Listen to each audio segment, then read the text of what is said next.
परात्मानमेकं जगद्बीजमाद्यं निरीहं निराकारमोङ्कारभेद्यं यतो जायते प्लाव्यते येन विश्वं तमीशं भजे लीयते यत्र विश्वम्। हरि ओम तत्सत्। हरि ओम तत्सत्। हरि ओम तत्सत्। So dear devotees, so we are into the last day today. 2 days have already gone by. आज का ये अंतिम सत्र है, अंतिम सत्र नहीं, अंतिम दिन है।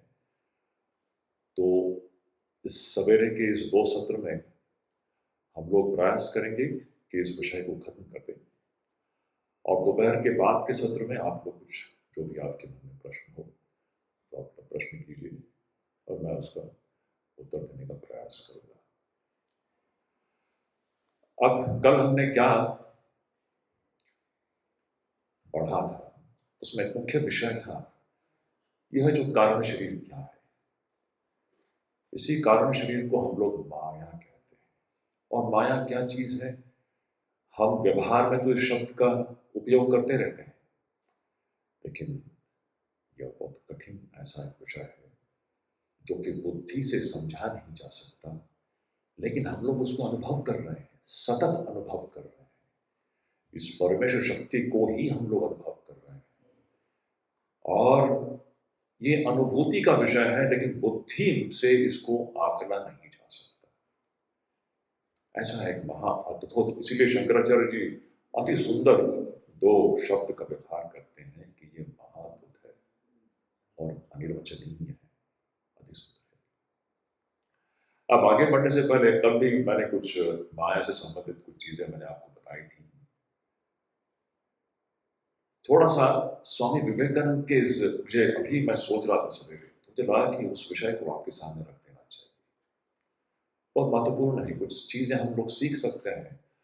देखिए, श्री रामकृष्ण वर्शिप शक्ति। आपको पता है शंकराचार्य जी जो विश्व के सबसे बड़े अद्वैताचार्य माने जाते हैं इतिहास के, जो वास्तविक है, वो सबसे बड़े शक्ति के उपासक भी थे। उन्होंने जितने मठ स्थापित किए, पता है आपको, उन सभी मठों में शक्ति की उपासना होती है। He started all the 4 mathas which he had established during his lifetime. वहां सब मां शारदा की उपासना होती है। You understand the importance of this? Because इस परमेश्वर शक्ति के अनुग्रह के बगैर यह आत्मानुभूति, ब्रह्मानुभूति, ईश्वर लाभ यह संभव नहीं है। That is the beauty. See, Shankaracharya, worshipper of a divine mother, the greatest Advaitin, the greatest Bhakta. Sri Ramakrishna, greatest Advaitin, greatest Bhakta. In them you will find a perfect blend of Jnana and Bhakti in both these personalities, which you understand. Usually Shankaracharya is only known to the world as a Jnani. It's a totally one-sided understanding of this personality. He was one of the greatest Bhaktas. Look into his compositions, mesmerizing compositions, all his stotras. उनके स्तोत्र रचनाओं को देखो, मंत्र मुक्त और भक्ति रस से भरा हुआ उनके ऐसे रचनाएं, अद्भुत रचनाएं जो आज भी सारे विश्व में गूंज रही है। आप किसी भी तीर्थ क्षेत्र में जाइए, आपको वही धुन सुनाई देगा। भज गोविंद, भज गोविंद, भिक्षां देहि कृपावलंबन करी, माता अन्नपूर्णेश्वरी, भवानी अष्टकम गतिस्त्वम गतिस्त्वम त्वमेका भवानी।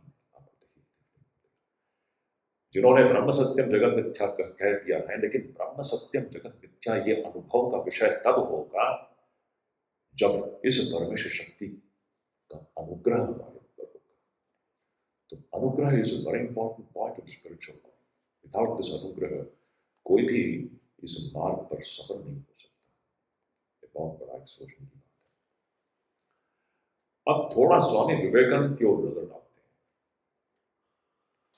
नरेंद्रनाथ स्वामी विवेकानंद होने से पहले जब श्री रामकृष्ण के पास आते थे, ये अत्यंत ही एक रोचक एक बात है।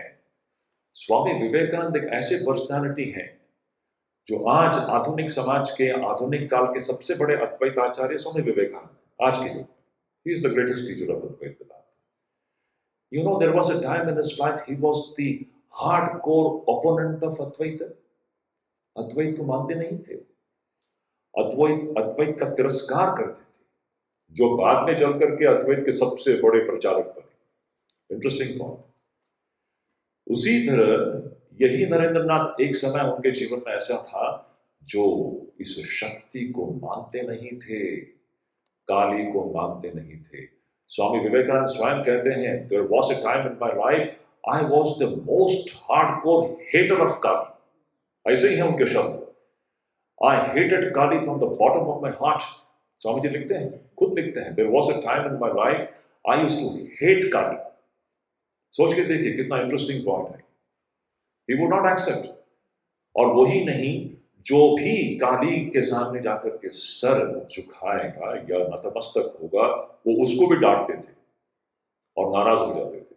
राखाल महाराज जब जाते थे दक्षिणेश्वर काली मंदिर में जाकर के वहां पर मत्था टेकते थे तो नरेंद्र गुस्सा हो जाते थे, क्यों जाते हो वहां पर। देखिए ये सब दूसरी बात है, ये सब ब्राह्मो विचारधारा का जो प्रभाव था उसी के कारण उनके मन में ये सारी चीजें थी। लेकिन अब देखिए श्री रामकृष्ण थे जिन्होंने नरेंद्र के जीवन में ये सारे परिवर्तन लाए। अब मैं थोड़ी सी घटना के बारे में बता देता हूं क्योंकि बहुत इंपॉर्टेंट है। ये जो शक्ति, it's a most important thing. Without that, we don't move ahead in spiritual life. Whatever is you see, we are in the realm of the Shakti. You can't just deny it. हम लोग इसके अंतर्गत हैं और जब तक शक्ति द्वार नहीं खोलता तब तक आध्यात्मिक जीवन में हम आगे नहीं बढ़ पाते। तो क्या है कहानी नरेंद्र के जीवन में? हम जानते हैं, देखिए नरेंद्र श्री रामकृष्ण के जीवन में 1881 में आए थे, 1881। He came to Sri Ramakrishna in 1881 and 1886 Shri Ramakrishna passed away। मतलब 6 साल, लगभग 6 साल ये दोनों एक साथ थे। 1881 से लेके 1884 मतलब लगभग 3 साल हो गए। नरेंद्र हर रोज नहीं, लेकिन इन 3 सालों में नरेंद्र श्री रामकृष्ण के साथ बहुत ही क्लोजली इंटरेक्ट कर चुके हैं। 3 साल बीत चुके हैं, लेकिन even after 3 years of close interaction with Sri Ramakrishna, Narendra has not accepted Kali। 3 साल बीत गए हैं। मैं 1884 की एक घटना बताता हूँ। 1884 में क्या हुआ? अचानक नरेंद्र नाथ के पिता गुजर गए। आपको पता है कहानी, लेकिन उसको दोहराना जरूरी है। We should understand the gravity of this whole incident. From that we can learn something very important. In 1884, you find that all of a sudden Narendra's father passed away। और हम लोग सभी लोग जानते हैं कि नरेंद्र के जो पिताजी थे और उनका जो पूरा परिवार था, कलकत्ते के धनी परिवारों में से एक था। वो लोग बहुत धनी और समृद्ध थे। He was well established advocate in Calcutta and a very prosperous family। And Narendra's father had, what should I say, bad habit or good habit, he was uncontrollably charitable। इतने चैरिटेबल थे कि वो दूसरों को देते ऐसा समय हुआ जब उनका निधन हुआ। अचानक नरेंद्रनाथ, जो कि सबसे बड़े बेटे थे, नरेंद्रनाथ और उनकी माँ ने देखा कि घर में कुछ है ही नहीं, सब कुछ इनके पिता ने सब कुछ दे दिया है दूसरों के मदद के लिए। And the family was brought down to a state of abject poverty.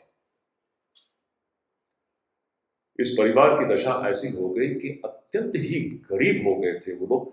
यहां तक कि कहते हैं कि कई महीनों तक उनको एक बार घर में खाने के लिए भोजन नहीं हुआ करता था। Just imagine, once upon a time a prosperous family, if suddenly it comes down to this condition that there is not enough food to have one time meal for the 4 or 5 family members, just imagine.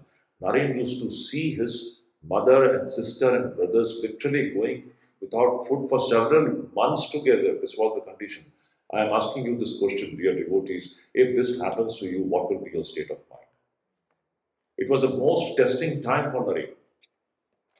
Now I am presenting this story in the background that Naren had still not accepted the Shakti. It's a very interesting point here. It is 1884, 3 साल बीत गए हैं, श्री रामकृष्ण के साथ उनका interaction चल रहा है, लेकिन नरेन काली को नहीं मानते थे, ना बिल्कुल नहीं मानते थे। अब इस डेस्परेशन में now Naren is trying to get a job, he is going and knocking at the doors in different offices to get a job, लेकिन कहीं भी उसको नौकरी नहीं मिलता। और हताश होकर के, मैं I am not going to the details, finally out of desperation, when he knew that there is no other way, वो ठाकुर के पास आते हैं, क्योंकि उन्होंने ठाकुर को देखा था कि ठाकुर सब समय माँ माँ माँ माँ करते रहते हैं, ठाकुर तो दिन रात माँ माँ करते रहते हैं। तो इतना नरेन मानते थे कि ठाकुर का इस माँ के साथ कुछ तो एक घनिष्ठ संपर्क है। तो उनको लगा कि खुद तो मानते नहीं है, तो उनको लगा कि ठीक है, मैं ठाकुर से बोल दूं, आप जिसको माँ माँ माँ कहते रहती हैं, थोड़ा माँ से बोलो, मेरे घर के समस्या को दूर करें। And with this intention, he is going to Sri Ramakrishna. He himself is not accepting. उन्होंने खुद अभी भी माँ को स्वीकार नहीं किया, शक्ति को स्वीकार नहीं किया, लेकिन ठाकुर माँ माँ करते रहते हैं, इसीलिए उनको ऐसा लगा कि ठीक है, ठाकुर से कह देते हैं, और ठाकुर अगर माँ से प्रार्थना करे तो शायद उनके जीवन की समस्या का कुछ हल निकले।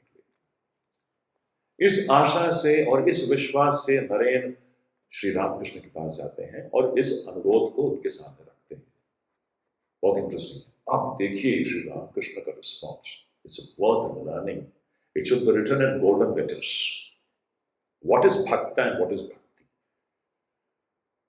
जब नरेन है श्री रामकृष्ण के सबसे प्रिय शिष्य, जिनके लिए स्वयं वो आंसू बहाते थे, his dearest, the apple of his eyes, to speak in English. To such a disciple, this disciple is coming and telling to his Guru, okay, Gurudev, this is my condition. You please pray to Ma. Ma will listen to your prayers. And what was Sri Ramakrishna's reply? He says, first of all, he said, Naren, you don't accept Shakti. What can I do? तुम तो शक्ति को मानते नहीं हो, इसीलिए इस मुसीबत में हो, तुम तो मानने के लिए तैयार नहीं हो। फिर नरेन कहते हैं कि ठाकुर, आप प्रार्थना कीजिए माँ से, आप प्रार्थना करेंगे तो जरूर कुछ होगा, मेरे घर परिवार वालों के लिए आप प्रार्थना कीजिए। अब श्री रामकृष्ण का रिप्लाई क्या था? नरेन, मैं माँ से ये प्रार्थना नहीं कर सकता हूँ। Note it down. I cannot make such prayers to Divine Mother. Praying for things of the world, Thakur cannot do it. भगवान हमारे जीवन में क्या है? संसार चलाने के लिए। This is not the bhakta's attitude. A true bhakta will never pray to God for anything of the world. It is impossible. It can't come from his heart. भक्त सिर्फ भगवान से एक ही चीज मांगेगा। क्या मांगेगा? अब देखिए। तो ठाकुर कहते हैं कि I cannot, Naren, I cannot pray this to Ma. You do one thing. You go and pray. Whatever you want, you go and pray.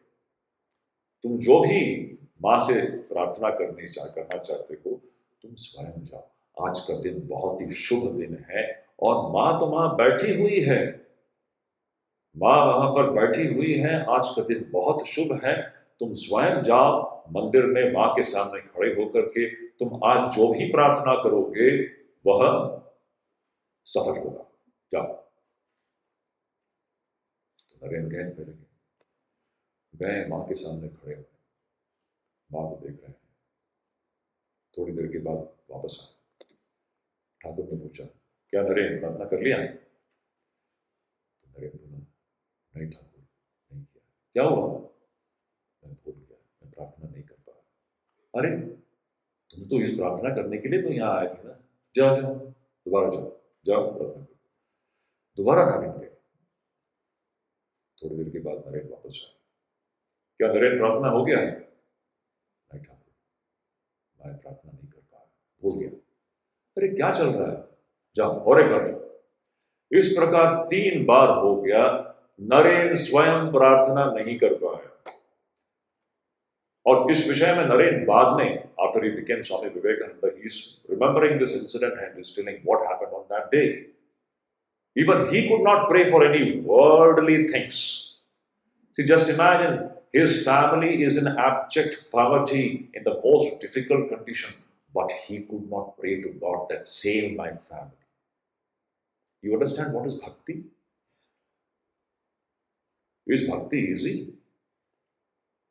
Then, अच्छा तो उस दिन उन्होंने क्या प्रार्थना किया? अरे फिर कहते हैं, on that day actually he had some direct aparoksha anubhuti. He had a supersensory experience of what this Shakti is. That is what is actually judged from Swami Vivekananda's statement. Swamiji says, Naren says, on that day, what did I pray? Ma, amake vivek da, amake vairagya da, amake gyan da, amake bhakti da. Understand? What could he pray from the Shakti, Parameshwar Shakti? The first word which came out of his mouth was Vivek, Vivek, which is the crux of the spiritual life. Without Vivek, nothing, spiritual life doesn't even start. Mother, give me Vivek. Second point, give me Vairagya. Give me Gyan and Bhakti. कोई भी जो मोक्षार्थी होगा या भक्त होगा, वह कभी भी भगवान को संसार के कामों के लिए उसको उपयोग नहीं कर सकता. ये याद रखना चाहिए. It's a great lesson to learn. And on that day, Sri Ramakrishna is so elated. My Naren has accepted Kali. My Naren has accepted Kali. See, it took almost 3.5 years for Sri Ramakrishna to bring Naren to this point. What we are discussing, this Mahamaya, Shakti, Paramesha Shakti. Unless she opens the door, there is no way out. That's the importance of understanding. It's a very, very significant. We have to learn this lesson. What to pray from God. मेरे घर गृहस्थी को ठीक कीजिए, ये ठीक कीजिए, वो ठीक कीजिए. ये भक्ति नहीं है. ये धार्मिक हो सकता है, धर्मपरायण जीवन हो सकता है. भक्ति कुछ और ही है. जब हम संसार को नहीं चाहना, ईश्वर को ही चाहना, यह भक्ति है. अब मैं उसमें नहीं जाता हूँ. अच्छा, एक चीज स्वामी विवेकानंद इस बात को कहते हैं अपने इसमें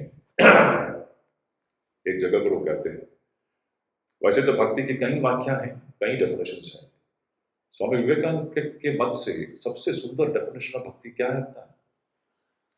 तो वो ध्रुव की कहानी आप सभी लोग जानते हो. ध्रुव के पिताजी थे, उनके 2 पत्नियां थी. तो 2 पत्नियों में से एक पत्नी से ध्रुव का जन्म हुआ था. तो जैसे जहां 2 पत्नियां होती हैं तो क्या होता है हमें पता है. तो ध्रुव को कभी भी अपने पिता का स्नेह नहीं मिला. तो उससे अत्यंत ही दुखित होकर के ध्रुव जंगल में चले जाते हैं और प्रभु नारायण की उपासना करते हैं. और कहते हैं, जैसे कि कहानी ऐसी है कि नारायण प्रकट होते हैं और उनको नारायण उनसे पूछते हैं कि वो ध्रुव तुझे क्या चाहिए. तो ध्रुव की जो प्रार्थना है, स्वामी विवेकानंद कहते हैं ये भक्ति की सबसे अच्छी व्याख्या है. वैसे तो सभी व्याख्या नहीं की है, इसमें कुछ ऐसा कुछ डिफरेंस नहीं है, but this is the best way of expressing it. So what Dhruv's prayer was so beautiful. Dhruv says, हे प्रभु, जिस प्रकार संसारी लोग संसार के विषयों के प्रति तीव्र उनकी आसक्ति होती है, उसी प्रकार की आसक्ति मुझे आपके प्रति हो. यही मुझे वरदान दीजिए. मैं दोबारा कहता हूं, दिस इज व्हाट इज भक्ति.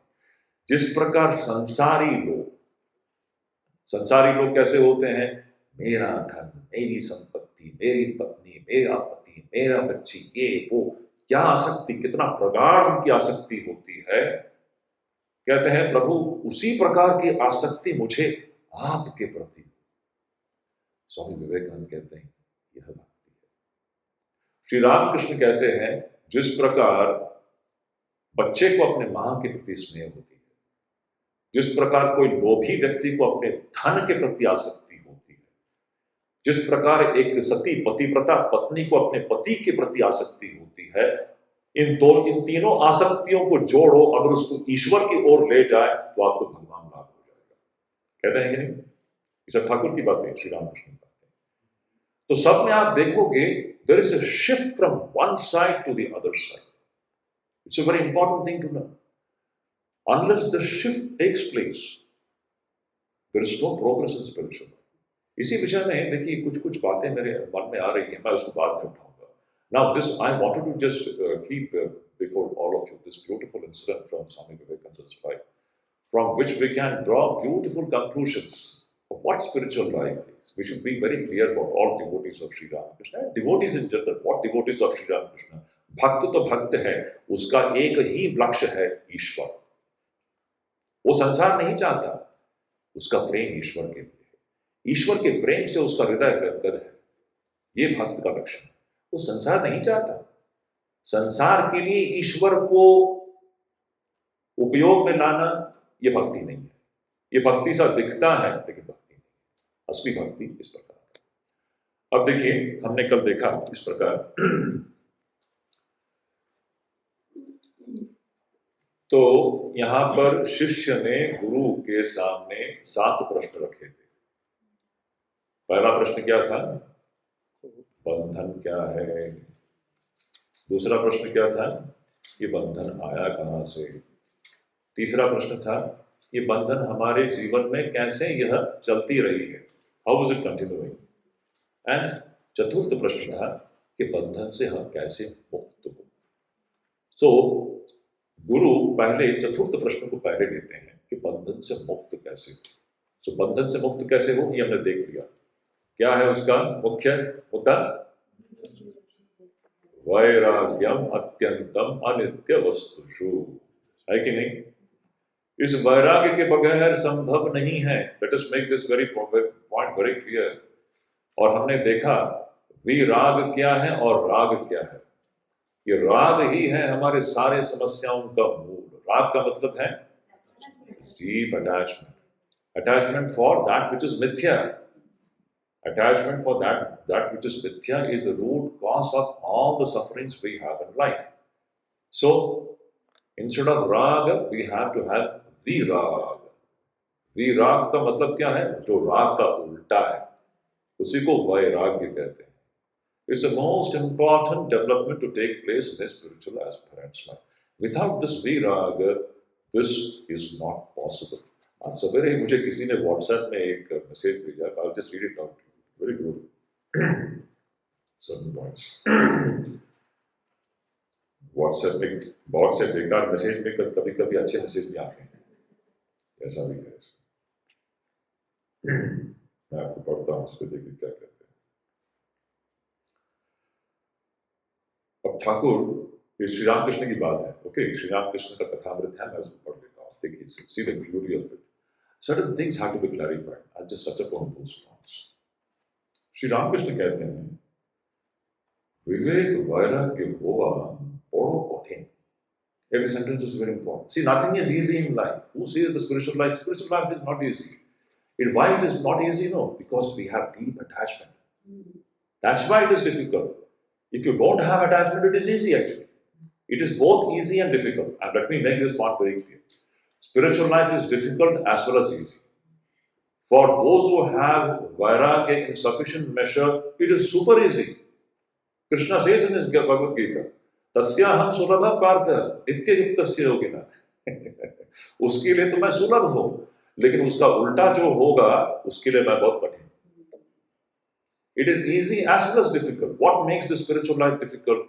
Absence of vairagya. That's why it's very difficult. क्योंकि absence of vairagya क्या है? Deep attachment for the mithya. What we studied, this maya dimension, this mithya dimension, जो दिखते हुए भी सत्य नहीं है, इसके प्रति जो हमारा अटैचमेंट है, यही हमें हमारा अध्यात्म पथ पर मार्ग को कठिन बना देता है. So let us know things in black and white. Let us not be in some hazy something. तो क्या है? श्री रामकृष्ण कहते हैं विवेक वैराग्य हुआ बड़ो कठिन, आमी करता और এই सब जिनिस আমার. आमी करता और ये सब जिनिस আমার. देखिए, मिथ्या डायमेंशन को लेकर के मैं करता हूं और ये सब मेरे हैं. आपको क्या लगता है जब तक ये चलता रहेगा ईश्वर दर्शन होगा?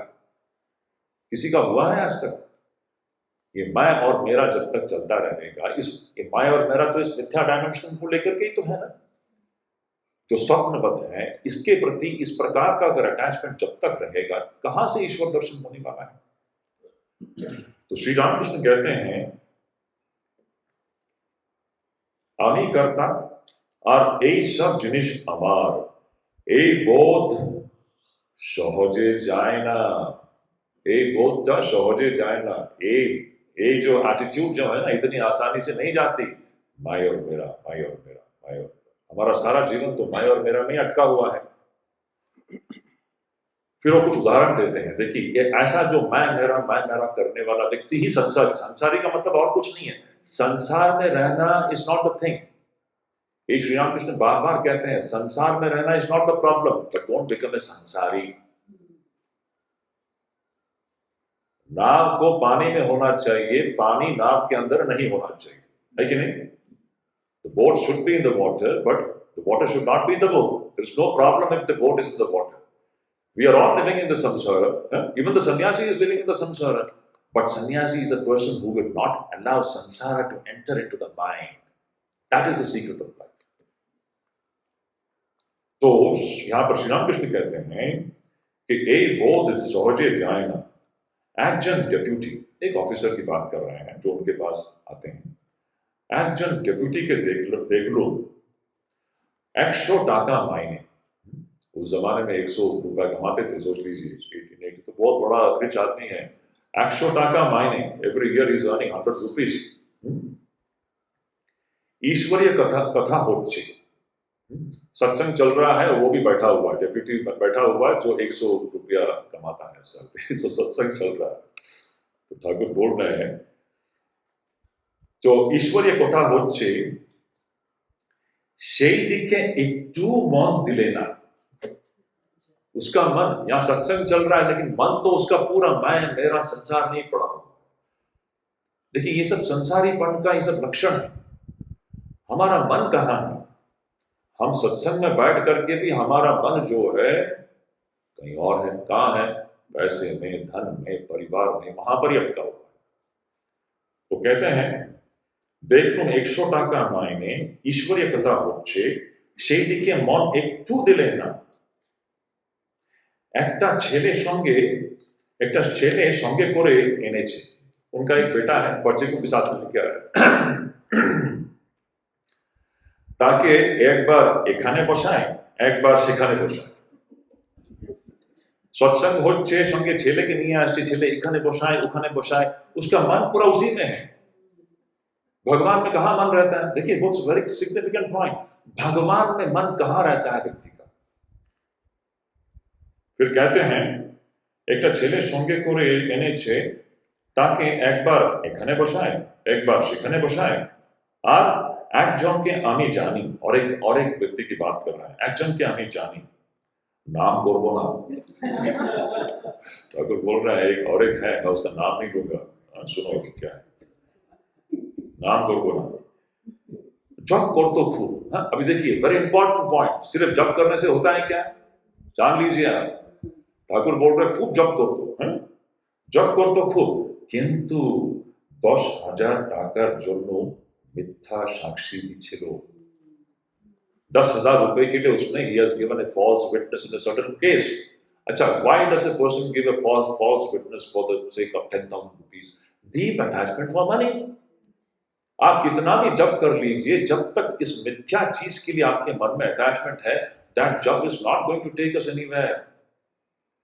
We should make certain points very clear। It is not the question of only doing japam, it is the question of along with that the cultivation of certain qualities। तो बोल रहे हैं कि किंतु 10,000 টাকার জন্য মিথ্যা সাক্ষী দিয়েছিল। And the last line is very important।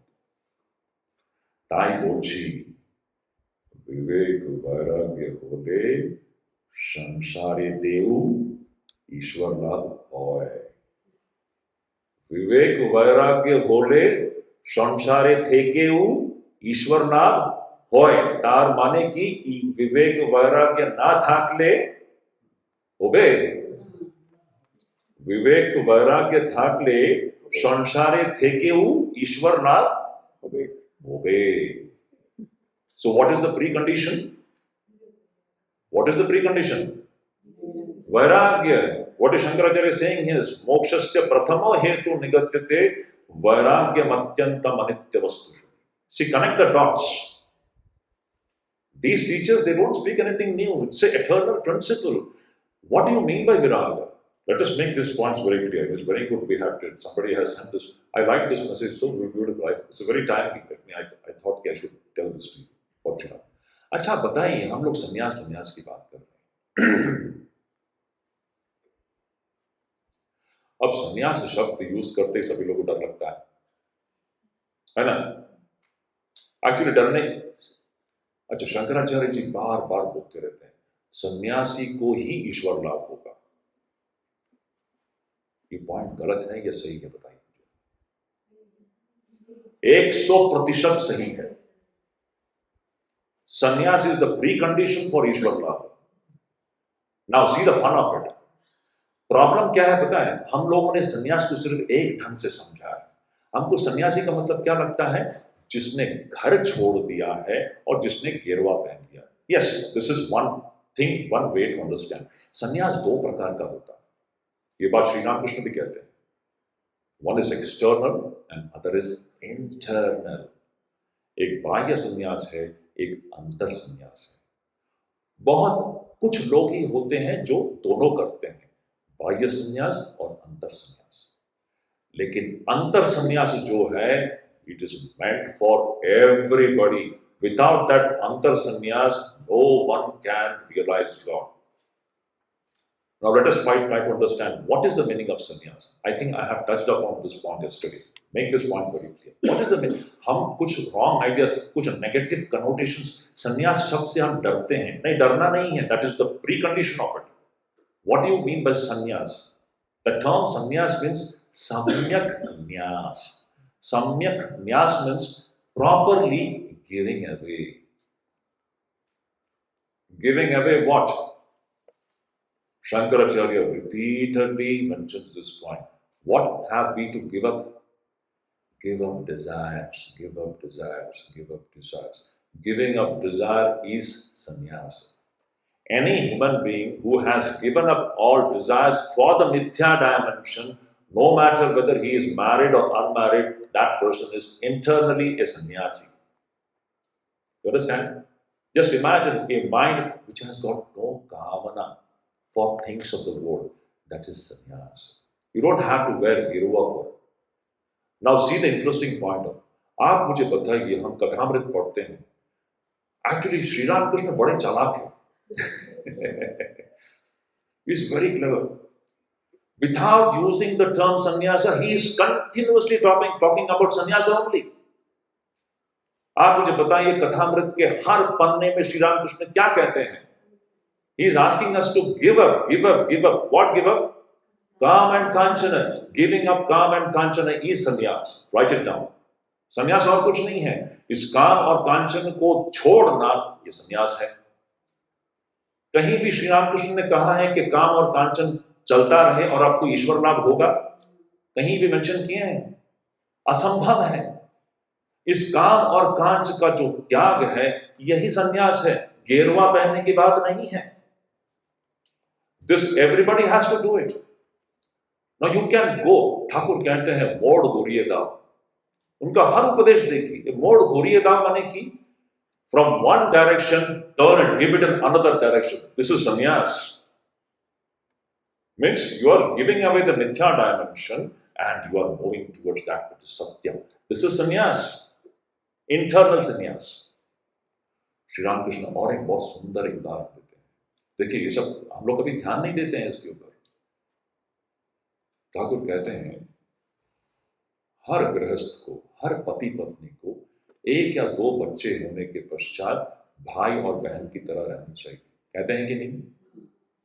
This is संन्यास. संन्यास नहीं तो क्या है बताइए मुझे आप. क्यों? That is the pre condition. As long as our life is drowned in kamanas, there is no question of Ishwarna. No spiritual teacher has told anything new. See, वही मैं कह रहा हूं, श्री राम कृष्ण बड़े चालाक हैं. तो हमको लगता है कि Shri Ramakrishna has softened it. Nothing. He is uncompromising teacher. Just like these are all uncompromising, ruthless teachers. They speak the truth, blunt truth. भगवान ही एकमात्र वस्तु, बाकी सब अवस्तु. ईश्वर ना भी मनुष्य जीवनेर एकमात्र उद्देश्य कामनी कांचन माया. एंड काम और कांचन को छोड़े बगैर ईश्वर लाभ नहीं होता. बताइए कहां डिफरेंस है? शंकराचार्य जी ओपनली कहते रहते हैं कि सन्यास के बगैर. ये शंकराचार्य जी की बात नहीं है, ये तो उपनिषद की बात है. वेदांत विज्ञान सुनिश्चितार्था संन्यास योगात् यतयोः शुद्ध सत्वा तम परामृतम अमृतत्वम, ऐसा कुछ सेकंड लाइन है. तो मुंडक उपनिषद में यह है ही. वेदांत विज्ञान सुनिश्चितार्था संन्यास योगात् यतयोः शुद्ध चित्त. देयर इज समथिंग कॉल्ड संन्यास योग. पता है, हम लोग तो एक्चुअली स्पिरिचुअल लाइफ में संन्यास योग इज द मेन थिंग. भक्ति योग, ज्ञान योग, ध्यान योग, राज योग की हम बात करते हैं. All of this is based upon the principle of संन्यास. का मतलब क्या है? कामना शून्य होना. मन को कामना शून्य किए बगैर कोई भी ईश्वर दर्शन प्राप्त नहीं कर सकता. कामना का मतलब क्या है? संसार चाहिए, संसार चाहिए, है ना. कामना क्या है? आई वॉन्ट संसार, दिस मिथ्या डायमेंशन. ईश्वर कहां से आएगा? तो समथिंग कॉल्ड संन्यास योग. और श्री रामकृष्ण बोलते हुए थकते नहीं है. भगवत गीता क्या सिखाती है? त्याग. उपनिषद में क्या है? त्याग. शंकराचार्य जी का एकमात्र उपदेश क्या है? त्याग. श्री रामकृष्ण उपदेश क्या है? त्याग.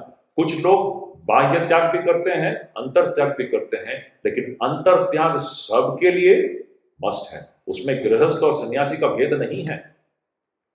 So Sri Ramakrishna very cleverly talks about sannyasa only in every page, but without using the term sannyasa. क्योंकि उसके बगैर ये संभव नहीं है. Let us make this. So क्या है ना, हम लोग बात विवाहित और अविवाहित की नहीं है, हम एक मनुष्य की बात कर रहे हैं. और मनुष्य जो है, जब तक उसके अंदर कामनाएं होंगे तब तक ईश्वर दर्शन संभव नहीं होगा. तो इस कामनाओं से ऊपर उठना, this is the challenge of spiritual life. So let us understand this point very bluntly in black and white. Is it not? Are you connecting the dots? Is there any difference between what Sri Ramakrishna is saying and what Shankaracharya is saying and what the Upanishad is saying and what Bhagavad Gita is saying? It's all same. These technical terms, they evoke some negative kinds of ideas in our brain. संन्यास का मतलब हम डर जाते हैं. आपको कहीं घर गृहस्थी छोड़ना नहीं है. घर में रहकर ही अंतःकरण को कामना शून्य बनाने का प्रयास ही आध्यात्मिक जीवन है. सिंपल. इसलिए श्री रामकृष्ण कहते हैं, विवेक वैराग्य होले तले संसारे थे के वो ईश्वर लाभ होवे.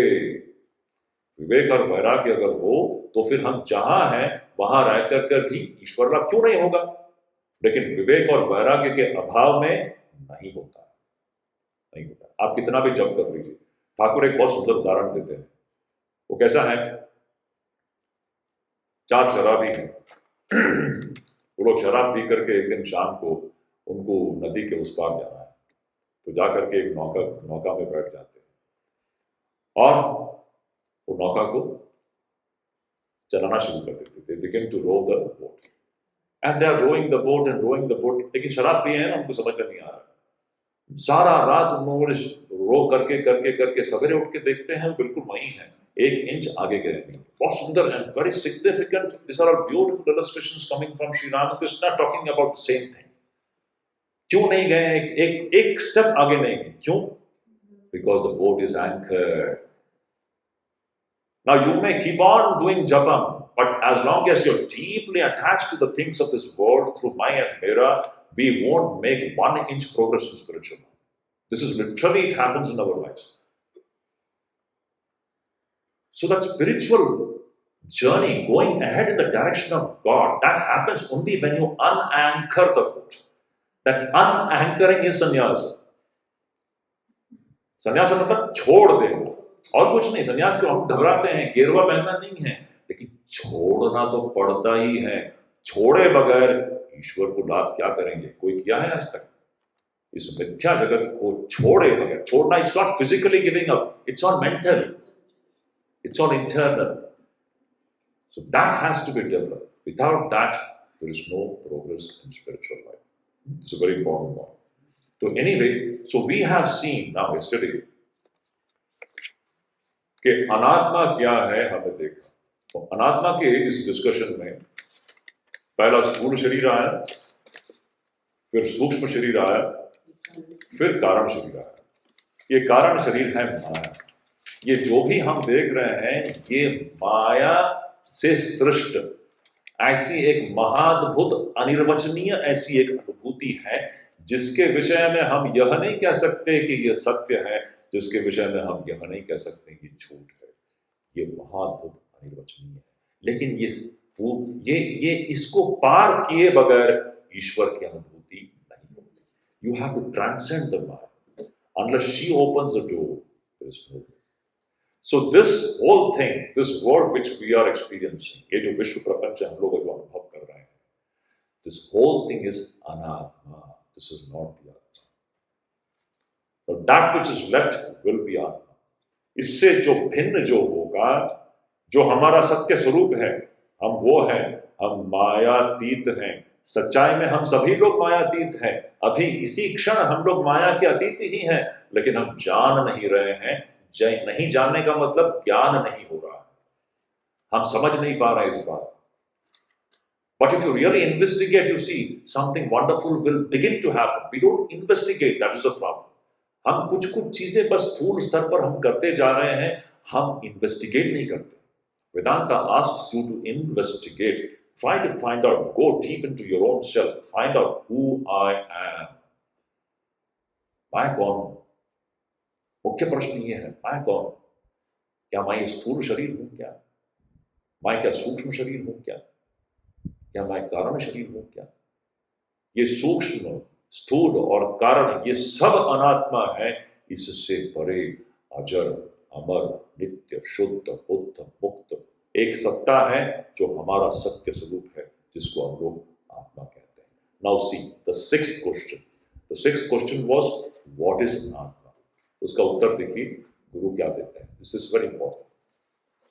वर्स नंबर 122 हमने देख लिया था कि the body, organs, प्राणस, Manas, egoism, all modifications, the sense objects, pleasure and the rest, the gross elements such as the ether, in fact the whole universe up to the undifferentiated, all this is anatma. हमने अभी तक जो भी पढ़ा है, we are not this. Means what? मैं इसको simplify कर देता हूं. Anything which is changing, you are not that. जो भी बदलता है, जो भी नष्ट होता है, जो भी चला जाता है, यह आप नहीं हो, वह मैं नहीं हूं. मैं कौन हूं?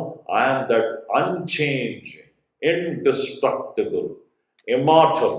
Unchanging is the most important. That is the nitya dimension, the unchanging dimension. अब देखिए ये वंडरफुल चीज है. मेडिटेशन में यही होना चाहिए. Every day when we are meditating, we are actually awakening our unchanging dimension. Amazing thing it is. The witness. We are the witness of all the changes. We are the unchanging witness of all this changing dimension. The body is changing, the mind is changing, everything is changing, is it not? What is mind? It is just a stream of change. It is just a stream of change, but you are not it. You are the witness of the mind. Try to meditate in this way and see. It's an amazing experience. This is exactly what is Drik Drishya Viveka. There's a beautiful book called Drik Drishya Viveka. In future, if we get a time, we can study that book also. It's a beautiful investigation into what is Drishyam and who is the Drashta. ये दृश्य जो है, ये सब माया ही है. ये सब change हो रहा है, ये सब चला जाएगा, कुछ भी नहीं रहेगा.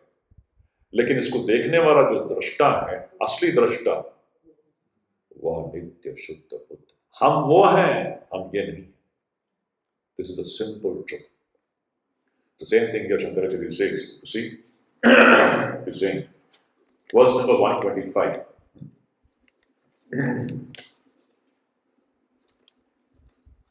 अस्ति कश्चित् स्वयं नित्यम् अस्ति कश्चित् स्वयं नित्यम् अहं प्रत्ययलम्बनः अहं प्रत्ययलम्बनः अवस्थात्रय साक्षी सन् अवस्थात्रय साक्षी सन् पंचकोशविलक्षणः.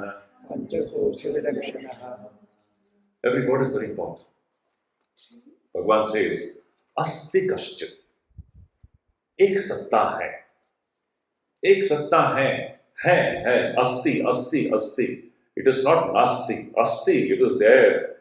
There is one thing which is there, which is unchanging. ये अनात्मा जो हमने अभी तक स्टडी किया, ये सब चेंजिंग है. यहां पर आप कुछ भी पकड़ने का प्रयास कीजिए, you will only suffer in life. Is it not very logical? यहां पर आप कुछ भी पकड़ने का प्रयास कीजिए, tell me whether you will succeed or whether you will suffer. Whether you will succeed or suffer. You try to hold on to things, you can't. Everything will slip away from between your fingers. The more you clench your fist, the more the Prakriti will force you to open your fist and make you give up, make you give up, make you give up. When you know this principle, better you happily do it. Happily give up. That is the one principle. See, Swami Vivekananda very beautifully says, what are these Himalayas? One of his talks he says, ये जो हिमालय पर्वत जो हम लोग देख रहे हैं, हमारे मायावती से सुंदर दिखाई देता है, नंदा देवी और सभी जो पर्वत की श्रृंखलाएं हमें दिखाई देती है. What does it actually stand for? हम लोग तो जाते हैं हिमालय, फोटो ले लेते हैं, 50 फोटो ले लेते हैं. That Himalaya is telling us something. It is speaking to us. Swamiji says, Swamiji's language. I'm just recreating the mood which Swamiji creates in that lecture. What are these Himalayan peaks? It is speaking to us. You know what? The one idea which is reverberating in these Himalayan peaks is what you know. Give up, give up, give up, give up. Renunciation, renunciation, renunciation, renunciation. Tyag, tyag, tyag, tyag. Then he says, this Tyaga is the foundation of this India's culture. Is it not? Tyaga and Seva. Tyaga and Seva is the very foundation, the very life breath of our civilization and culture. Tyaga, number one. Give up, give up, give up. Why? This world is just like a dream. Give up. Stop holding on to it. You won't get anything there. Turn away, turn away, turn away. That is the one song of the Upanishads, of the Gita, of Shankaracharya, of Ramakrishna. All of them unanimous. The truth is somewhere else. God, Atman, whatever words you may use. The whole thing is our striving to go away from this mithya dimension to the real. That is what is this Adhyatman Shiva. So it is not a question of just doing something on the surface. It is a voluntarily, it is a willful journey from one state of awareness to a different state of awareness. From a state of bondage to the state of freedom. From state of darkness to the state of light. From a state of death to the state of immortality. You have to go ahead. And when you go ahead, you leave behind certain things. Is it not? You leave behind that is mithya and you move towards that which is satya. These are the simple principles which we have to apply in our day-to-day life. Now see, asti kaschit swayam nityam. भगवान शंकराचार्य कह रहे हैं कि एक चीज है जो अपने आप में विद्यमान, स्वयं, और क्या है? नित्यम.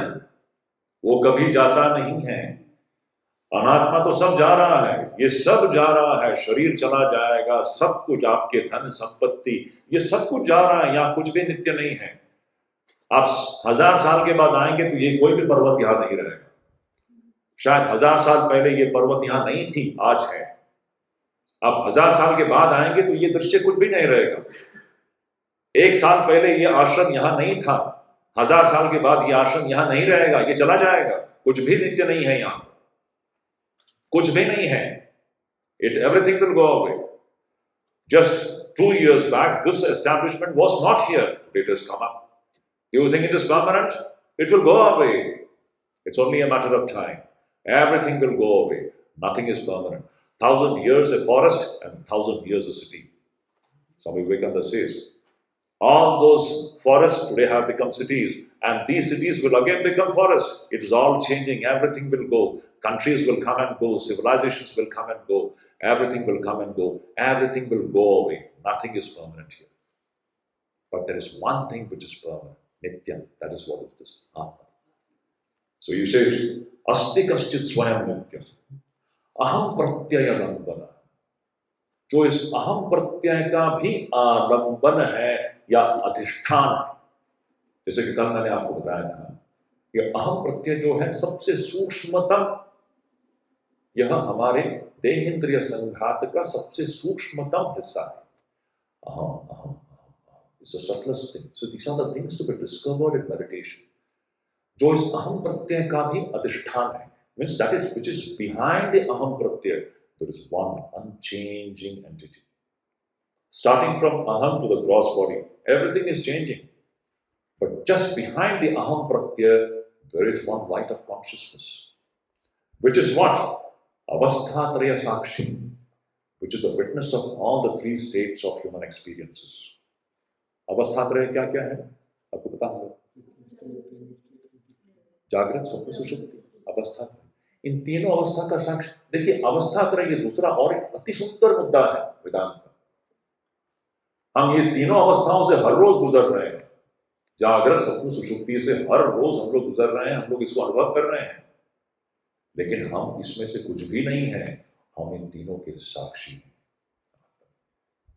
अभी इसी क्षण we are immortal. Tell this to yourself. Don't be afraid. Don't tell कि वो हम लोग गृहस्थ हैं, हम लोग बोल नहीं सकते। Swamiji says, don't speak lie to yourself. When you are saying that I am this, I am that, you are actually speaking lie to yourself. Swamiji, one of his talks, says, stop lying to yourself. मैं ये हूँ, मैं वो हूँ, मैं तीन हूँ, मैं पिटी हूँ. No. Assert, bring the divinity out. Swami Vivekananda का वो definition क्या सुंदर है. क्या है spirituality का definition? Each soul is potentially divine. Potentially why? Now we are not understanding. That is, it is there, but we are not knowing it. That is why it is potential. Is it not? It is there inside each one of us. We have not paid attention to it. Because we have not paid attention to it, we are suffering. It is there, it is potentially. Potentially, we are all divine. We are not miserable creatures. Be confident about it. So each soul is potentially divine. And what is the goal? Goal is to manifest this divinity. Every word is beautiful. Manifest it, bring it out, assert it. Don't say the opposite. Say that I am divine, I am pure, I am blessed, I am beyond all weaknesses. Assert it day and night. Tell yourself. This is not meant for one group of people. Again, we are making this mistake. It is meant for human beings. The divinity is potentially existing. We have to bring it out. We have to manifest it. And how do you manifest it? By controlling nature. Every word is important. By controlling. Controlling means vivek and vairagya. Self-control. By controlling nature, external and internal. And you do this either by work or worship or psychic control or philosophy, one or more or all of them, and be free. Mukti. This is the whole of religion. Rituals and temples and books, these are all secondary details. See the beauty of it. ये सब ठीक है, ये सब, these are all helping factors to reach there. But the essential thing is what? Let us understand the essential, sar. The essential of all our spiritual practices to awaken the sleeping divinity in us.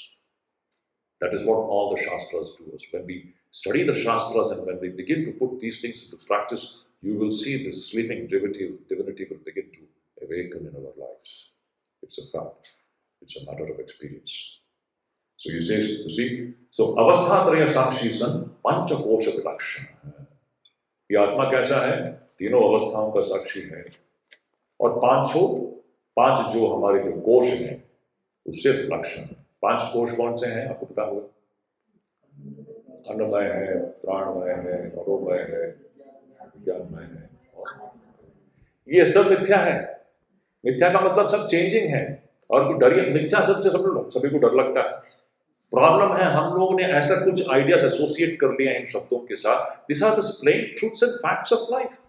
Changing and unchanging, two things. We cannot be the changing. Make this point very clear. We are not the changing dimension. इस changing dimension को मिथ्या कहा गया है। Where is the problem in that? It's a fact. ये changing है, ये मिथ्या है। लेकिन एक अनचेंजिंग डायमेंशन है, वो सत्य है। हम वो है. Simple. This is Vivek, a clear-cut understanding about what is changing and what is unchanging. Panchakosha, it is changing. Avasthatraya, it is changing. But I am the unchanging witness of the Panchakoshas also and also the Avasthatraya, the Avasthas. So beautiful. फिर कहते हैं यो विजानाति सकलम सत्यम जागृत स्वप्न सुषुप्तिषु जागृत स्वप्न शक्तिषु बुद्धि तद्वृत्ति सद्भावम बुद्धि तत्भावम अभावम अहमित्ययम्. अभावम नित्ययम्. ये आत्मा जो है वो कैसा है? यो विजानाति सकलम. ये आत्मा ही है जो सब कुछ जानता है. आत्मा है नहीं, हमारा जो सत्य स्वरूप है. सब कुछ जानने वाला तो वही है. वही तो सत्य, चित और आनंद है. It is the knowing principle. There is no other knowing principle other than the atma. तो जहां भी जिसको भी ज्ञान हो रहा है, सच पूछो तो आत्मा ही है जानने वाला. हमको लगता है कि इसके अंदर जानने वाला कोई और है, इसके अंदर जानने वाला कोई और है, इसके अंदर जानने वाला है. सब में एक आत्मा ही है जो सबको जानता है. और यह आत्मा बहु नहीं है, आत्मा एक ही है. हम धीरे धीरे जाएंगे, ये सब कठिन विषय है. एक ही आत्मा है, विभिन्न उपाधियों के कारण भिन्न भिन्न सा लगता है. आत्मा एक ही है, ब्रह्म एक ही है, बहु नहीं है. लेकिन उपाधियों के कारण, ये शरीर उपाधि है, इसके कारण लगता है कि यहाँ एक आत्मा है, वहां एक आत्मा है, वहां एक आत्मा है. आत्मा अविभक्त है. इट इज अनडिवाइडेड, अखंड. But it appears to be divided owing to the different upadhis. इतना ही. तो यो विजानाति सकलम जागृत स्वप्न सुषुप्तिषु. ये आत्मा वो है जो सब कुछ जानता है. तीनों अवस्थाओं में, जागृत, स्वप्न और सुषुप्ति में, ये आत्मा ही है जो सब कुछ जानता है. बुद्धि तत्वृत्ति सद्भावम अभाव. बुद्धि तत्वृत्ति मतलब अंतःकरण के सारे वृत्तियों को जानने वाला कौन है? आप आंख बंद करके देखिए, आपके मन में कुछ विचार उठते हैं. तो आंख बंद करके देख लीजिए थोड़ी देर. मन में जो विचार उठते हैं, इस विचार को देखने वाला कौन है? There is a knowing principle, and that is unchanging. See, it is so close. Actually, Shankaracharya says God is so close. It is closest, yet we are not knowing it. Ki vidambana. This is the language Shankaracharya's Bhashya says. It is the closest. अब आंख बंद करके देखिए, इन सारे मन की वृत्तियों को देखने वाला साक्षी कौन है? अभी इसी वक्त उपलब्ध है. It is available now itself. It's a matter of viveka and vairagya, nothing else. आंख बंद करके देखिए, मन में उठने वाले जो तरंगे हैं, जो वृत्तियां हैं, इसको देखने वाला कौन है? आप जितना इसका अभ्यास करेंगे, देखिए मन शांत हो जाएगा. और धीरे धीरे मन इतना शांत हो जाएगा कि मन की वृत्तियां लगभग बंद हो जाएगी. और फिर सिर्फ वह जो नित्य शुद्ध बुद्ध मुक्त जो देखने वाला आत्मा है, वही रह जाएगा. It is so close. It is not far away. Try it out. It's amazing thing. So बुद्धि तत्वृत्ति सद्भावम अभाव. वृत्तियों का होना और वृत्तियों का न होना, इन दोनों का भी साक्षी आत्मा है. वृत्तियों का होना यानी जागृत और स्वप्न. जागृत और स्वप्न में मन काम करता है, तो उसका साक्षी भी आत्मा है. और वृत्तियों का न होने का मतलब निद्रा.